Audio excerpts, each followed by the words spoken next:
आज 5 फरवरी है। 5 फरवरी 1951 को ही डॉक्टर अंबेडकर ने हिंदू कोड बिल संसद में पेश किया था। दोस्तों, रतनलाल बोल रहा हूं, काम की बात में आपका स्वागत है और पेश है अंबेडकर नामा। इतिहास के पन्ने से यह रिपोर्ट, यह बातचीत हो और इस पर बातचीत करने के लिए लंदन से राजा चौधरी जुड़े हैं। मैंने उनसे रिक्वेस्ट किया था कि इससे जुड़े हुए लंदन में क्या सामग्री उपलब्ध है, क्या इंफॉर्मेशन है। हिंदू कोड बिल में मैं कई वीडियो ऑलरेडी बना चुका हूं, लेकिन कुछ खास इंफॉर्मेशन, वो इंफॉर्मेशन आपको साझा करना बेहद जरूरी है। राजा अंबेडकर नामा पे पुनः एक बार फिर है। राजा, स्वागत है आपका अंबेडकर नामा में। आप मेरी आवाज सुन रहे हैं? सर, आपकी आवाज आ रही है। चलिए, तो आज हम क्लास सुनेंगे और फ्लोर आपका है। क्या इंफॉर्मेशन आपने इकट्ठा किया लंदन में हिंदू कोड बिल को लेकर? आज ही के दिन 1951 पहली बार संसद में डॉक्टर अंबेडकर ने पेश किया था। जी बताएं। जी, बहुत बहुत शुक्रिया सर। मैं फिर से अंबेडकर नामा के दर्शकों के बीच में हूँ और मुझे लगता है कि ये बहुत महत्वपूर्ण विषय है। भारतीय राजनीति का एक महत्वपूर्ण पड़ाव यहाँ से शुरू होता है, जब से हिंदू कोड बिल संसद में डॉक्टर अंबेडकर के द्वारा 5 फरवरी 1951 में पेश किया गया था। तो जब ये बिल पेश किया गया, भारत की राजनीति की जो शुरुआत होती है, नई दशा, वो उसका एक स्तंभ वहां से भी माना जा सकता है। इसलिए क्योंकि उसके तुरंत बाद चुनाव होने वाले थे, उसका असर चुनाव पे भी पड़ा है। और दुनिया भर में आप देखेंगे कि महिला के अधिकार को लेकर के जो बातें चल रही है, तो महिला के अधिकार को लेकर के जो बातें अभी तक हुई है, उसमें हिंदू कोड बिल का और उस पे जो बातें अब तक डॉक्टर अंबेडकर ने की है, उसको रेफरेंस में लिया जाता है। तीसरा, अगर आप ऐतिहासिक परिप्रेक्ष्य में देखेंगे तो भारत में जो विभेद का आधार रहा है, सामाजिक विषमता का जो आधार रहा है, सामाजिक असमानता का जो आधार रहा है, उसमें जाति, लिंग और कई स्तर पे कई बार धर्म भी है। ये 3 मुख्य आधार है असमानता का। तो पॉलिटिकली अगर आप देखेंगे तो भारत में एक बड़ी एंटी कास्ट की जो परंपरा रही है, उसमें जाति को लेकर के अच्छे एडवोकेसी करने वाले लोग रहे हैं कि जाति के आधार पर शोषण हुआ है, अच्छे मोमेंट हुए हैं। लेकिन दूसरी तरफ में देखेंगे, जो भारत के ऐतिहासिक परिप्रेक्ष्य में जब ये पूरी व्यवस्था रची गई, जिसको कई बार कहा जाता है कि ये जो मनु की जो पूरी व्यवस्था है, इसको पॉलिटिकल टर्म में मनुवाद बोला जाता है, उस व्यवस्था में जितना जाति के बनने से, जाति जैसी संस्थाओं के बनने से लोग परेशान रहे हैं, उसी आधार पे उसमें महिलाओं को भी उसका अंग बनाया गया और महिलाओं को मटेरियलाइज उस तरीके से किया गया कि शोषण का वो आधार उसमें हो। तो इस पे देखेंगे कि उसका शुरुआत यही होती है बुद्धा का। मुझे विनय पिटक में कोट याद आता है कि ये जो आधा आकाश है, ये महिलाओं का भी है, ये जो आधी धरती है वो महिलाओं का भी है, वो कभी ना कभी ले लेगी। आप जिस तरीके से, जिस दिन उसमें कंसियसनेस आएगा, वो ले लेगा। तो छोटे छोटे स्तर पे विरोध हुए, जो महिलाओं का जो शोषण हो रहा था, लंबा विरोध हुआ है छोटे छोटे स्तर पे, लेकिन एक बड़ा रूप नहीं ले पाया। शोषण का आधार रहा ही है। आप देखेंगे कि 18वीं शताब्दी तक 1% भी आपको शिक्षित महिलाएं नहीं मिलेंगी, मतलब 1% भी नहीं मिलेंगी। 19वीं शताब्दी में भी वो नहीं मिलेगी। इसका मुख्य आधार जाति आधारित शोषण व्यवस्था और लिंग आधारित शोषण व्यवस्था रहा है। जब ये पूरी व्यवस्था आई, कॉलोनियल सिस्टम आया, तो कॉलोनियल सिस्टम में एक पॉजिटिव कैरेक्टर था कि वो चीजों को कई स्तर पे, समानता के स्तर पे भी चीजों को देख रहा था, क्योंकि दुनिया भर में चीजें बदलाव हो रही थी। तो जो ब्रिटिशर जो थे वो लेजिटिमेसी लेने के लिए कि हम बदलाव चाह रहे हैं, हम बदलाव करना चाह रहे हैं, हम कुछ अच्छा चाह रहे हैं, तो उन्होंने महिलाओं की जो स्थिति है भारत में और उसका जो सांस्कृतिक पहलू है उसका अध्ययन किया, और उसके अध्ययन में उसने मनुस्मृति को पूरा ट्रांसलेट करवाया। विलियम्स वर्थ नाम था उसका, शायद एग्जैक्टली सेकंड नाम याद नहीं है मुझे उसका। तो उसने पूरे मनुस्मृति की पूरी अध्ययन किया, और मनुस्मृति के अध्ययन करने के बाद कोडिफाई करना चालू किया कि ये आधार है जिससे पर्सनल लॉ गवर्न होता है। हिंदू का जो पर्सनल लॉ गवर्न होता है, शादी का ये आधार है, जैसे प्रॉपर्टी का ये आधार है, डाइवोर्स का ये आधार है। तो ये सब कोई आधार, ये सब जो आज के पहलू में जो अधिकार आधार है वो हिंदू के पूरे परिप्रेक्ष्य में, सामाजिक परिप्रेक्ष्य में उसको मिल नहीं रहा था। तो किसी भी तरीके से 1777 के वारिंग हेस्टिंग्स ने कुछ डॉक्यूमेंट किया, और उसके बाद 1801 में रॉयल कमीशन बनती है, उस पर भी कुछ ये हुआ। 1856 में आप देखेंगे कि बाल विवाह पे कुछ कानून बनता है। फिर 1829 के लगभग, हाँ 1829 में भी जो विधवा विवाह है, सती प्रथा, खास करके सती प्रथा के एवोल्यूशन पे कानून बनता है। तो ये छोटे छोटे स्तर पे अंग्रेज कुछ काम कर रहे थे, लेकिन वो कोई रेडिकल स्टेप नहीं ले रहे थे कि महिलाओं की पूरी उससे उन्नति हो जाए, क्योंकि उनको अलग तरीके से अपना रूल भी करना था और वो एक खास तबके को नाराज नहीं करना चाहते थे। लेकिन जब भारत में दो डिस्कोर्स चालू हुआ, 3 डिस्कोर्स उसको मानिए, 2 डिस्कोर्स कहना ठीक नहीं होगा, 3 डिस्कोर्स। एक आज़ादी की लड़ाई, जिसमें ये कहा गया कि अंग्रेज को इंडिया छोड़ करके जाना होगा, ये नहीं कह सकते हैं कि हम अच्छे हैं तो आपको रूल कर सकते हैं। तो ये पूरा आंदोलन चला, जिसको लीड मुख्यतः कांग्रेस पार्टी कर रहे थे। दूसरा, जो सामाजिक विभेद का जो आंदोलन चल रहा था, उसमें डॉक्टर अंबेडकर का दोनों आंदोलन चल रहा था कि वो चाहते थे कि अंग्रेज भी जाए और समाज में जो विषमता हो वो भी खत्म हो। तो समाज में 2 आधार पे मुख्यतः विषमता थी, जिसको हमने पहले ही बताया कि एक विषमता जाति के आधार पे और दूसरा लिंग के आधार पे। लेकिन उस लिंग के आधार पे, जेंडर के आधार पे एडवोकेसी करने वाले कोई मजबूत लोग थे नहीं। डॉक्टर अंबेडकर ही उस समय मतलब इस बात को समझते थे कि जाति और जो लिंग है, जो जेंडर है, उसका बहुत भारतीय राजनीति में तालमेल है, घोलमेल है, दोनों का एक ही कैरेक्टर है। इसको श्रीनिवासन भी इसको जस्टिफाई करता है कि दोनों का एक ही कैरेक्टर है, दोनों का शोषण का मूलतः आधार एक ही है।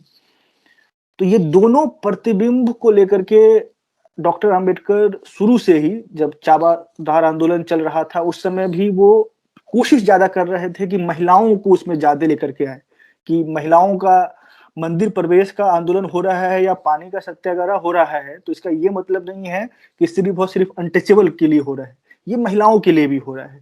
जो कि आप ही देखेंगे भी कि मंदिर में प्रवेश का आंदोलन सिर्फ और सिर्फ किसी पार्टिकुलर कास्ट का आंदोलन नहीं है, ये महिलाओं के जेंडर से भी जुड़ा हुआ सवाल एक है। तो ये दोनों चीजों को रिप्रेजेंट डॉक्टर अंबेडकर अपने शुरुआती दिनों के राजनीति से ही कर रहे थे कि जेंडर को कैसे, भारत में जेंडर के आधार पर जो विभेद होता है उसको कैसे सॉल्व किया जाए। आपने बनाया भी कि जब वो एक वीडियो बनाया था आपने कि जब वो लंदन गोल्ड मेज सम्मेलन में जब आ रहे थे तो किस तरीके से उन्होंने शेड्यूल कास्ट के महिलाओं को, खास करके महार महिलाओं को एड्रेस किया और कहा कि आपको कौन कौन सा, जब आप चाहते हैं तो पहले आपको अपना श्रृंगार उतार करके कॉन्फिडेंस लाना होगा, आपको लड़ना होगा सामाजिक लड़ाई की राजनीति। वो जब वो लंदन आ रहे थे गोल्ड मेज सम्मेलन में, उसी समय ये बातें कह रहे हैं। लेकिन उस समय भी देखेंगे कि भारत में जब ये बातें स्पष्ट हो गई कि आप अंग्रेज को भगाना चाह रहे हैं तो आपके अंदर के समानता को भी खत्म करना होगा। तो 1937 में एक लॉ बना, महिलाओं की प्रॉपर्टी राइट को लेकर के, उसमें कहा गया है कि महिलाओं को भी प्रॉपर्टी राइट होना चाहिए। इससे पहले आप देखेंगे कि महिलाओं का प्रॉपर्टी राइट नहीं था।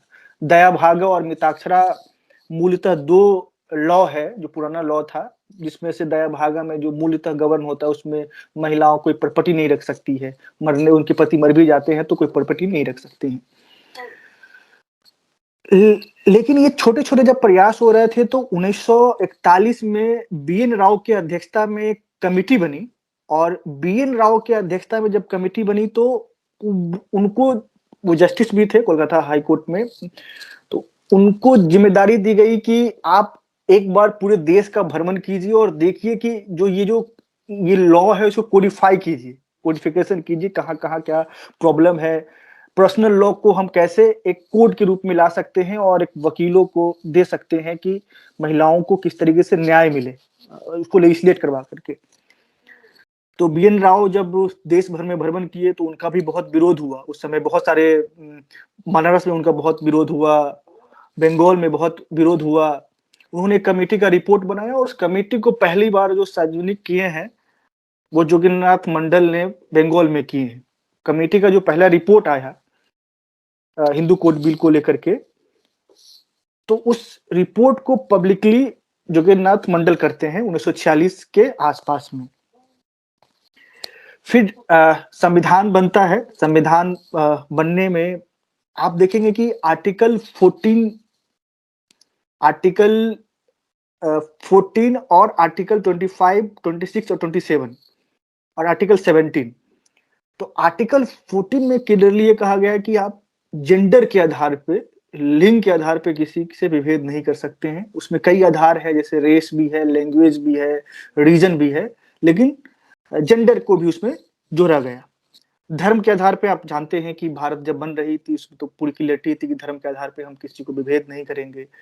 छुआछूत वाला पूरा पॉलिटिकल और सोशल मूवमेंट तो चल ही रहा था, उस पे तो पूरा अम्बेडकरनामा की बातचीत है, उसमें लोगों की उतनी समझदारी है कि वो बड़ा एक स्पेस ले रहा था।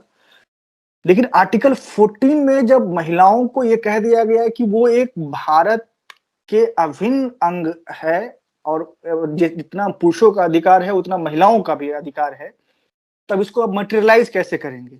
सिर्फ कह देने से तो मटेरियलाइज नहीं होगा। तो उस समय डॉक्टर अंबेडकर ने जो बीएन राव की कमेटी की जो रिपोर्ट आई थी, उसको फिर से रीफ्रेम करने के लिए 20 लोगों की टीम में, जिसमें तमाम सारे सोशल साइंटिस्ट को बुलाया गया और कई कॉन्स्टिट्यूशनलिस्ट को बुलाया गया, और उनके अध्यक्षता में फिर से उस रिपोर्ट के ऊपर एक कमेटी बनी और उसकी अध्यक्षता डॉक्टर अंबेडकर कर रहे थे कि उसमें पुराने में क्या-क्या खामियां हैं और नए में क्या-क्या खामियां हैं, क्योंकि डॉक्टर अंबेडकर की उसमें मतलब पहले से स्टेक था ही। तो जब ये कमेटी बनती है तो डॉक्टर अंबेडकर उस पे अपना पूरा रिपोर्ट रखते हैं। 1948 में रिपोर्ट रखते हैं, 1949 में रखते हैं, 1950 में अपनी बात रखते हैं। उस पे बहुत डिबेट भी होता है कॉन्स्टिट्यूएंट असेंबली के अंदर में। बहुत लोग उसके विपक्ष में रहते हैं, बहुत लोग उसके पक्ष में रहते हैं, इस पर मैं लास्ट में आऊंगा। लेकिन जब आर्टिकल 14 में ये शामिल कर लिया गया कि महिलाओं को किसी आधार पे विभेद हम नहीं करेंगे, तो उसको मटेरियलाइज करने के लिए डॉक्टर अंबेडकर ये मानते थे कि जब तक हिंदू कोड बिल नहीं लागू होगा तब तक हम महिलाओं को कोई अधिकार सही रूप से लागू नहीं दिलवा सकते। क्योंकि देखिए, अगर महिलाओं को आप प्रॉपर्टी राइट नहीं देंगे, उसके जीवन जीने की स्वतंत्रता नहीं देंगे, जीवन किससे शादी करनी है, किससे शादी नहीं करनी है, किस धर्म, किस जाति में क्या शादी करनी है, उसकी स्वतंत्रता नहीं देंगे, और उसके बाद अपने जीवन का जो निर्णय है उसका आधार आप नहीं देंगे, उसके पति को दे देंगे, जो कि जो मनुस्मृति का पूरा फाउंडेशन ये है। पूरा फाउंडेशन में ये है कि महिलाओं के बिहेवियर पे उनको शक है कि महिला हमेशा गलत डिसीजन लेगी। मनुस्मृति का ये फाउंडेशन बनाया इसलिए गया है।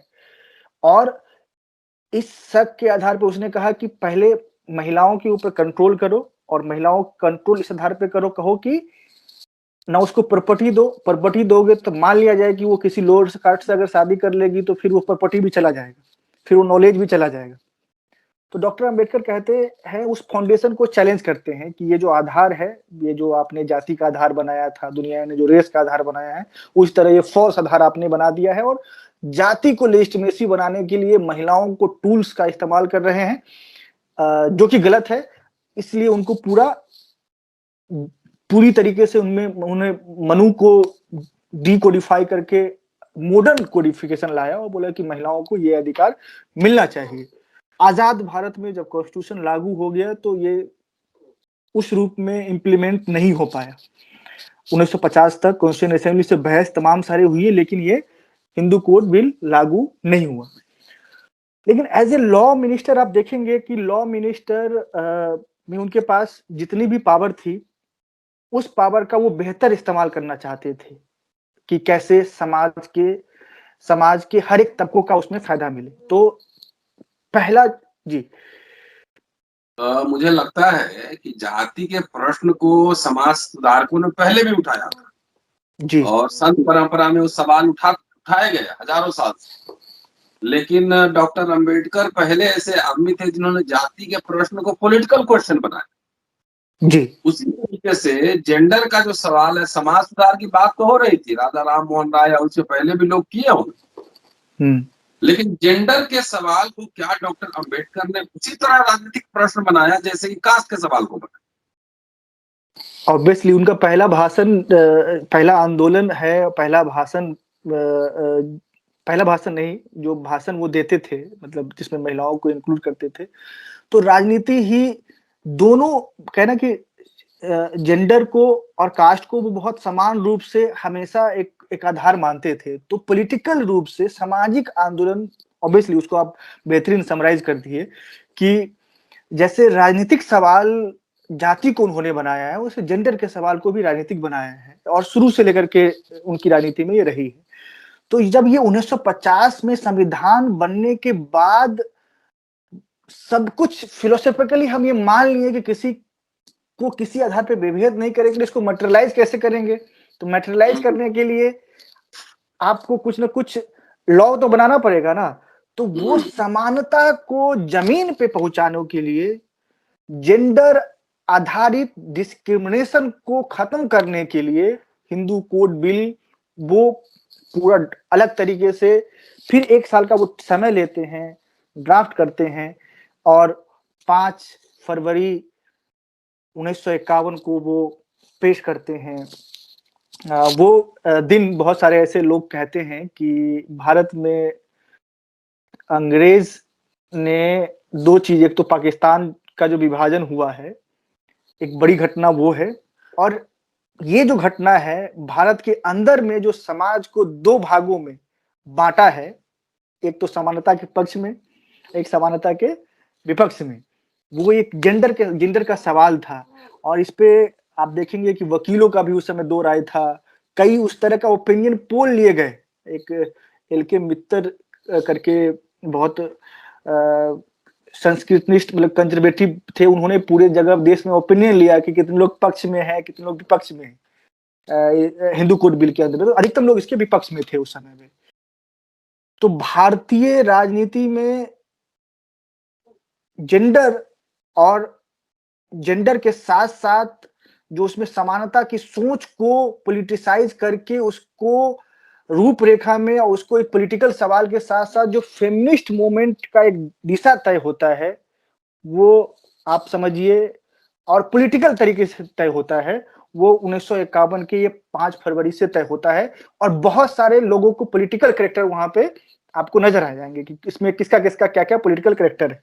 इससे पहले आप देखेंगे कि डॉक्टर अंबेडकर का जो कन्फ्रंटेशन था वो कई बार अधिकतम समय में गांधी से रहा है, मोहनदास करमचंद गांधी से रहा है।